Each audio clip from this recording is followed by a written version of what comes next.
কি হয়েছে বলো। আমি বাসায় আসতেছি। না থাক, আশা লাগবে না, এই ঠান্ডায় গোসল করতে পারবো না। কেন গোসল করতে হবে কেন?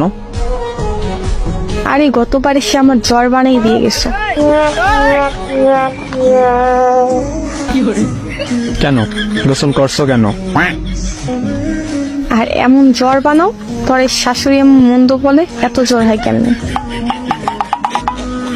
আমি তো আর বলতে পারি না তার ছেলের জন্য সকাল সকাল গোসল করতে হয়।